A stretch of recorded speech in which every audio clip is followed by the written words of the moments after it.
feeling like I'm Akademiks. Can't ride away. All right. So in other news, and I think this whole thing is staged, if you ask me. I'll actually go to Shade Room. I think this whole thing is staged. So apparently, like, Bobbi Althoff and what's my boy's name again? Bobbi Althoff and Funny Marco, they aren't getting along. So, or not necessarily getting along, because I don't know even why this video came out. That's why I think they're both in on it. But Funny Marco apparently canceled going on tour with Bobbi Althoff. If you don't know the whole story, apparently Bobbi Althoff, she started doing a particular type of interviewing that she was inspired by Funny Marco. The dry comedy, just saying stuff, kind of socially awkward stuff. Funny Marco been doing that a while, right? Apparently she was inspired to do that. Apparently they were kind of cool. And she supposedly paid a lot of homage to him. And obviously she blew up because she got a Drake interview, this and third, and interviewed a bunch of other people and went crazy in culture. But she paid a lot of respect to him because without him and his style, she doesn't blow up. Anyway, she announces a tour that she was going to, I guess it's going to be a comedy tour. He was supposed to go on a comedy tour with her. Instead, he canceled the tour and he made these videos to explain why. Let's listen. I did stand up before and I'm still doing it. So I understand I'm learning how to entertain a crowd. And it's not the same thing that you get on Instagram. All right, hold on. Let me see if I can find the full Funny Marco video. Because that's just one on Instagram. Hold on. Funny Marco. Bobbi Althoff. Now, the main point of conversation or contention here is that people are trying to see how that awkward style of commentary or interviewing will translate to a bigger stage or translate to live comedy shows, right? I think every online comedian has to go through that. For example, Drewski. People were wondering, Drewski, you're funny, but how do you get Could Have Been records live? And he kind of did a really good job showing I could do this shit live. By the way, he's about to do the State Farm Arena with the Could Have Been whole thing. He actually announced even real performance, but he's going to do Could Have Been in an arena. So he's proved that, you don't necessarily have to go around doing stand-up comedy for people to come out. And by the way, he went on another tour before where he kind of was, I think it was mostly like Could Have Been stuff, right? That's his thing. And to be honest, it's worked for him. He doesn't got to get on a stage and tell jokes like a traditional comedian, even though some traditional comedians would say he would need to do that to gain respect from real comedy savants.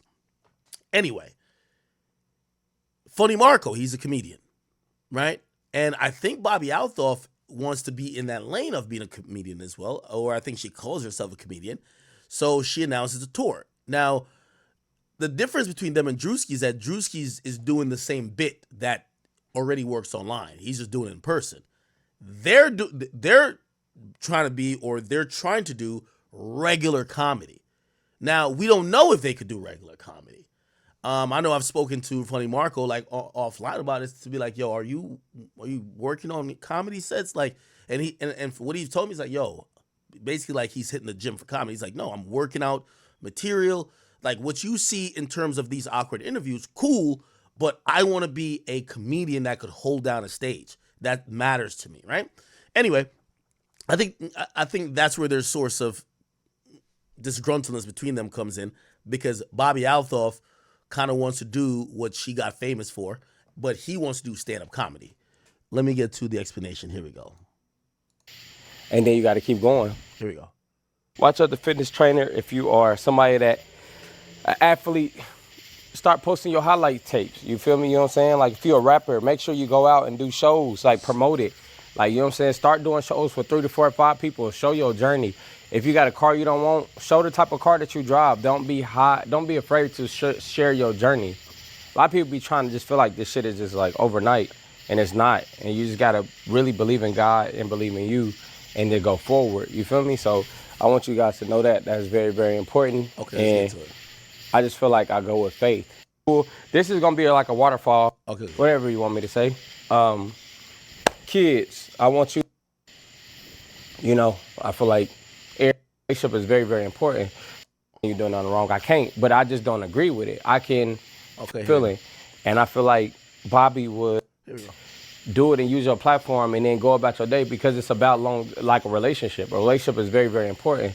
So the fact that I feel like I did stand up before and I'm still doing it. So I understand I'm learning how to entertain a crowd.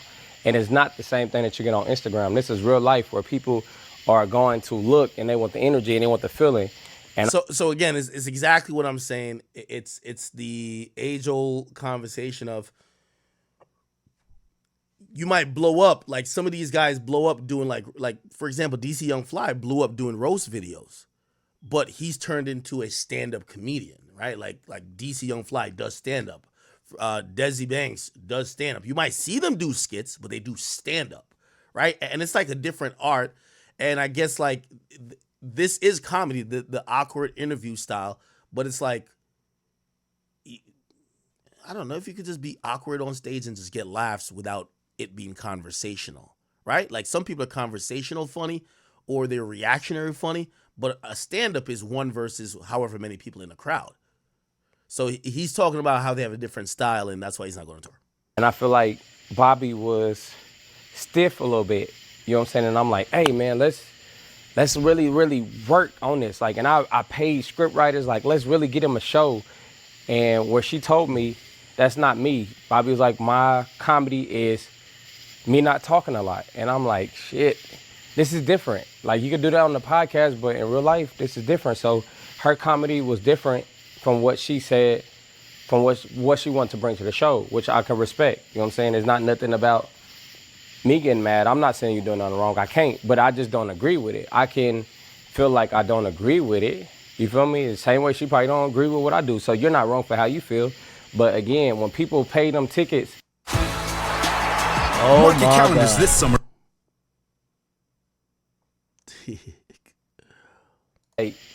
And I'm trying to put a production show together, and then you're not saying nothing, and I'm up there trying to talk, and I'm like, hey, Bobby, and you're just like this. It was just like, it was hurting me. Because I know people are paying their hard, like it could be their last money. It could be, they don't care about it. Like, I got the money. But again, if you don't pay to see something twice, I don't want to do it again. I wanted it to get better, but Bobby was just in her ways of doing it how she wanted to do it, and I was in my ways to do it how I want to do it. So nobody's in the wrong when it comes to that. But on my end, to explain to y'all, I just wanted more out of Bobby. I wanted her to dance more. I wanted her to talk. And the audience was, believe it or not, a lot of people was coming to see her. So like, her fan base is big. A lot of people were seeing her. You know, as much as I'm selling out on tour, a lot of people was coming to see her. So that was a beautiful thing. So I'm happy, like, man, they coming to see her. Like, hey, this, you can go along with this. Like, you can really make your podcast go live and taking it and bring your other guests on there. But again, she was doing it her own way. And I want entertainment. I want you to learn something. I want you to laugh. I want you to walk away and be like, damn, that was a good ass show. I don't want you to be like, yeah, it was all right.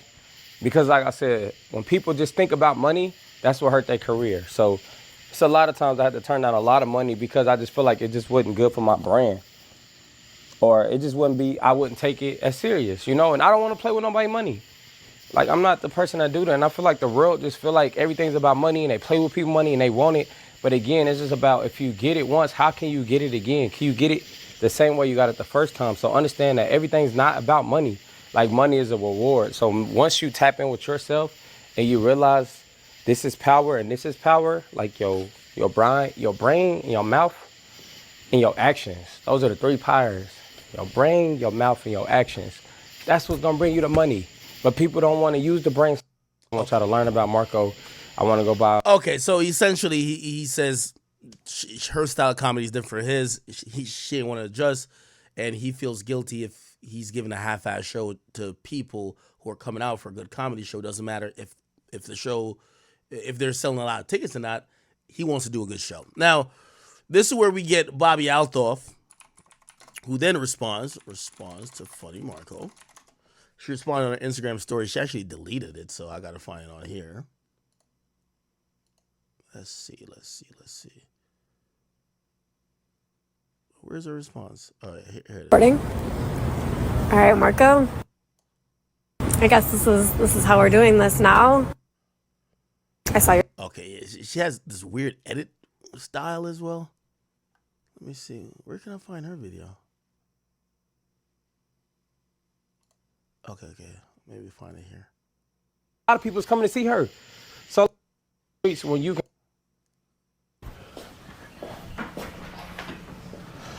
I was in here, knocked out. But I'm so depressed right now. This is my. Here we go. Are you recording? All right, Marco.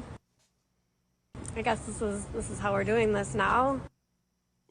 I saw your video. I don't know why. Not gonna lie, I was a little shocked. So here's my version of what happened. Last year, we were supposed to go on tour, and I backed out last minute because my husband had just left me. I just had surgery. Didn't her husband leave her because she allegedly fucked Drake?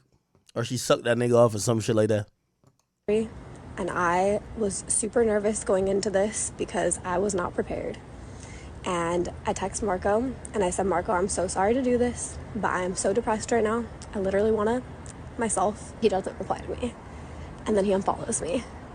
I woke up from surgery actually to him unfollowing me.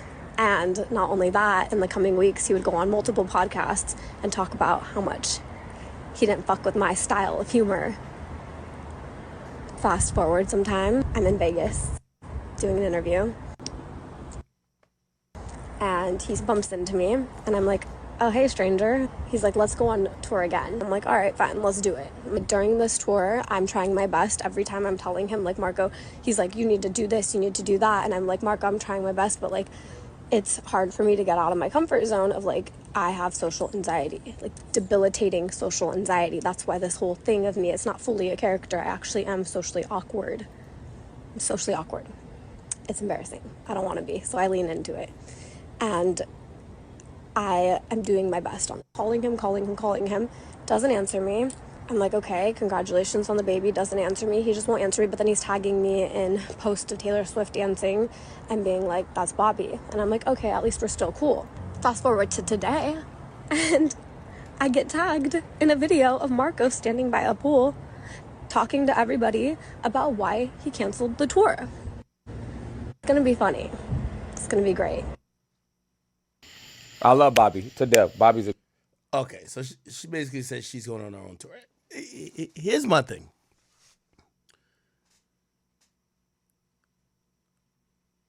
I gotta give Bobbi Althoff amazing credit for how well she knows how to infiltrate culture, use it, and still play victim, right? You know, it's one thing about a white chick, bro, and I'm not saying this about all white people or all white women. It's like Taylor Swift, for example. Taylor Swift is the biggest artist in the world, yet is the only artist in the world that's been a victim her entire career. It makes no fucking sense. Like, it's kind of crazy. Like, even the way she's responding, it's kind of feel like, oh, I'm just this innocent, like I'm being attacked. You know what I mean? Rather than, hey, the dude just explaining why he ain't going on tour. It's not like he fucking snaked you. It's kind of making it seem like, oh wow, I thought we're cool. Like, why are you doing this to me? You know what I mean? It's such an interesting thing when you watch those people do that. It's crazy. So I'm watching her do it.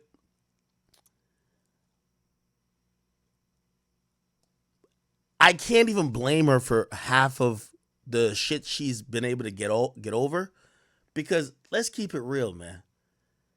Nothing validates these rap Negroes more than a white woman being with them who's supposedly not of this culture, who supposedly represents another culture, but they feel like they're putting them on to this culture. Whether it's you're seeing her with YG and Compton, whether you're seeing her with Offset chilling somewhere, whether you see her with Sukiana dancing and they're teaching her how to make her butt clap. Yeah, all of these things is, you know, like, I think she's smart. She's a genius, if you ask me. I think she knows how to infiltrate some shit and use people's fascination with her. Because to this day, I don't see the swath of people in hip hop or elsewhere say, "Oh, this girl is really funny." And there's a lot of really funny, like Theo Von is a really funny white guy. I don't see nobody who's actually saying she's really funny, she's really talented. She's usually like, we're kind of confused how this person, like, I remember Andrew Schultz said this. Well, he said this about Steiny. He was mean to Steiny. But anyway, I agree with that about her. I've never seen someone with, at least in my opinion, the least amount of talent get this much opportunity. I don't think she interviews well. I don't think she's funny. I don't think she even does Funny Marco shtick even close or remotely as funny or better than Funny Marco. Yet she's had a million more opportunities. She has probably 3 to 4 times his fan base. Again, I've never seen somebody with the smallest amount of talent get the most, which then I have to just give her the credit because she is smart. Some of the stuff is because of her skin color. She's a white girl with blonde hair. Let's not even really evaluate what that does to the psyche of the Negro mind, because I have no idea why every rapper feels like they need to have an interview with her to go viral. But I get it. They want to cross over to what they perceive is her fan base. And her fan base ain't supposed to be hip hop. However, she has no relevance, or at least relevance to the level that we got her to, without her tapping into culture. So it's kind of like this interesting way where she realizes that black artists see her as a way to escape out of the urban environment, but she has no real stake. It's not like she's the girl from Call Her Daddy. It's not like she's Joe Rogan. She only has, if you used to look at her views, she would interview someone that was Caucasian if there wasn't a racial element there, in terms of if it wasn't a her with a black guy or a hood guy. It didn't do too well. So she's found a way, and I think her talent might not be in comedy, might not be in interviewing. I personally don't think she's entertaining at all. I think her talent is the fact that she's smart and she knows how to outsmart a lot of people, whether by having them perceive associations with her to help them, while all it's doing is actually cementing her in the culture that always is going to look up to somebody like her for whatever reason. So I think she's just smart.